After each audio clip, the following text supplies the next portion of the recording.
Olá a todos, sejam bem-vindos mais uma vez. Retomamos agora ao nosso curso no qual abordamos os sistemas lineares. Nos encontros anteriores, discutimos a solução do sistema linear pelo chamado método de Gauss ou escalonamento.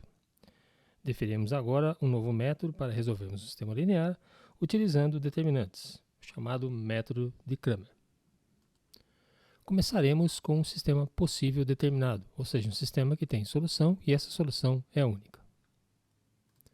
Para tanto, retomaremos os sistemas lineares discutidos no nosso último encontro. O primeiro deles tinha como solução a terna ordenada menos 1, 3 e 2, e isso era obtido a partir da forma escalonada desse sistema linear. Nessa nova metodologia, vamos introduzir primeiro o chamado determinante principal, um determinante que contém apenas os coeficientes das variáveis x, y e z, respectivamente, nesta ordem. A primeira coluna, então, desse determinante terá como elementos 1, 2 e menos 3 os respectivos coeficientes de x. A segunda coluna, os termos 2, 7 e menos 5, os coeficientes de y, enquanto que a terceira coluna desse determinante terá como elementos os coeficientes de z, 1, 1 e 2. Um segundo determinante está relacionado à variável x, e para isso, na primeira coluna, vamos substituir os termos independentes dessa equação, 7, 21 e menos 8, enquanto que na segunda coluna os respectivos coeficientes de y e na terceira coluna os coeficientes de z. O mesmo fazemos para a variável y. Construiremos um determinante de ordem 3, no qual na primeira coluna estarão os coeficientes da variável x, 1, 2 e menos 3. Na segunda coluna, escreveremos os termos independentes do sistema linear, 7, 21 e menos 8, e na terceira coluna os coeficientes da variável z, 1, 1 e 2.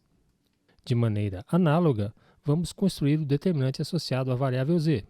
Como antes, a primeira coluna agora contém os coeficientes da variável x, 1, 2 e menos 3, a segunda coluna os coeficientes da variável y, 2, 7 e menos 5, e na terceira coluna os termos independentes desse sistema linear, 7, 21 e menos 8. De maneira que agora, dado esse sistema linear, nós temos associado a ele 4 determinantes. O determinante principal d, o determinante associado à variável x, o determinante associado à variável y e o determinante associado à variável z. Aplicaremos então a regra de Sarri para calcularmos cada um desses determinantes. De maneira que vemos que o determinante principal é igual a 16, o determinante associado à variável x é menos 16, o determinante associado à variável y é 32, enquanto que o determinante associado à variável z é igual a 48. A primeira solução desse sistema linear é o valor de x, e ele é dado pela relação dx sobre d, ou seja, menos 16 sobre 16, de modo que x, que é a solução desse sistema linear, é igual a menos 1. Faremos a mesma coisa para a variável y. O valor de y, que é a solução desse sistema linear, é dado pela razão dy sobre d, ou seja, 32 sobre 16, portanto, y igual a 2. E, finalmente, para a variável z, encontramos que o seu valor, que é a solução desse sistema linear, é dado pela relação dz sobre d, ou seja, 48 sobre 16, portanto, z é igual a 3. De maneira que a solução desse sistema linear é a terna ordenada menos 1, 2 e 3. É importante também observar que, neste caso, o determinante principal associado a esse sistema linear é diferente de zero.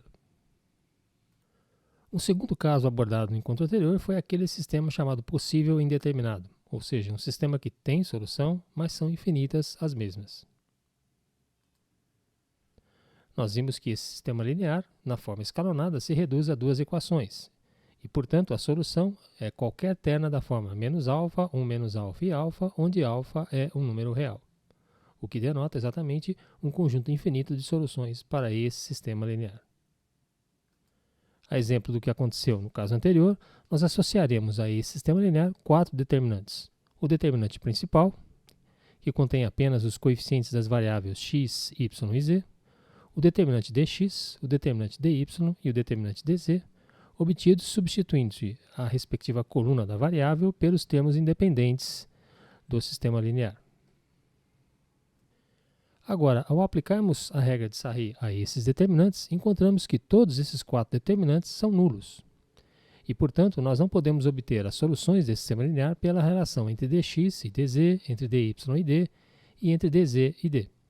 Aqui só nos resta aplicar então o método de escalonamento para resolvermos esse sistema linear.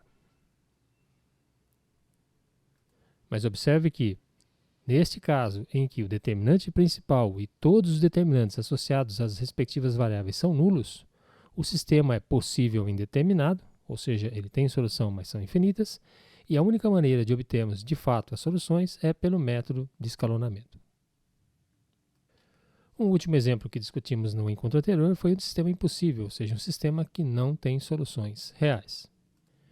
Dado esse sistema linear, o método de escalonamento produzia um resultado absurdo, que 0 é igual a menos 132.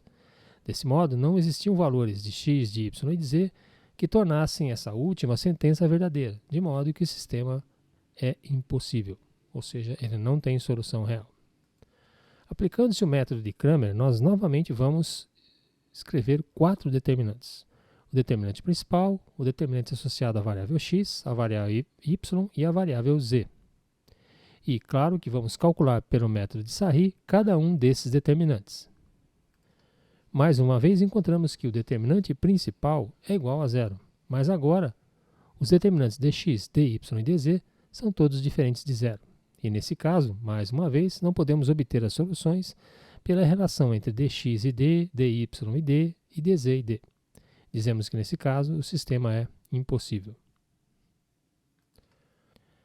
Desses exemplos, observamos que, em primeiro lugar, o método de Cramer ele é efetivo apenas quando o sistema tem uma única solução ou quando ele não tem solução. Caso o sistema tenha infinitas soluções, nós temos que apelar para o método de escalonamento para escrevermos de fato quais são as soluções desse sistema linear. Uma segunda observação diz respeito à quantidade de operações para obtermos as soluções de um sistema linear pelo método de Cramer. Como nos exemplos os sistemas lineares são 3 por 3, ou seja, 3 equações e 3 variáveis, os determinantes associados a esse sistema linear são de ordem 3.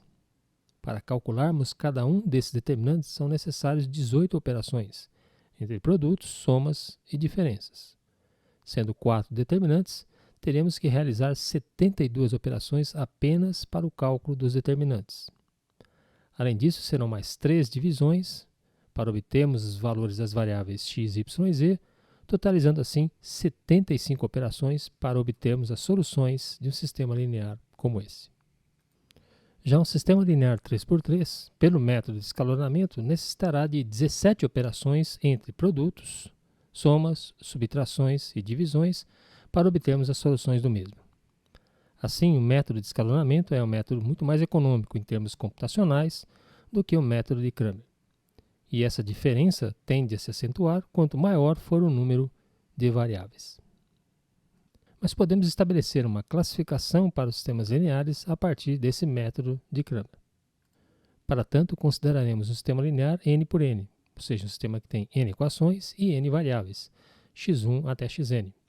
Associaremos a esse sistema linear os seguintes determinantes: o determinante principal d e os determinantes chamados de xi, os determinantes associados a cada uma dessas variáveis x1 até xn. Caso o determinante principal seja diferente de zero, independentemente dos valores dos determinantes associados às variáveis x e, o sistema terá a solução e essa solução será única, portanto, um sistema possível determinado. Por outro lado, se o determinante principal for igual a zero e existir pelo menos um determinante associado a qualquer variável xi diferente de zero, o sistema será classificado como impossível. E, finalmente, se todos os determinantes associados a esse sistema linear forem iguais a zero, ou seja, se o determinante principal for igual a zero e todos os determinantes de xi associado a cada uma das variáveis xi for igual a zero, o sistema é possível indeterminado, ou seja, ele tem infinitas soluções e essas soluções deverão ser obtidas pelo método de escalonamento.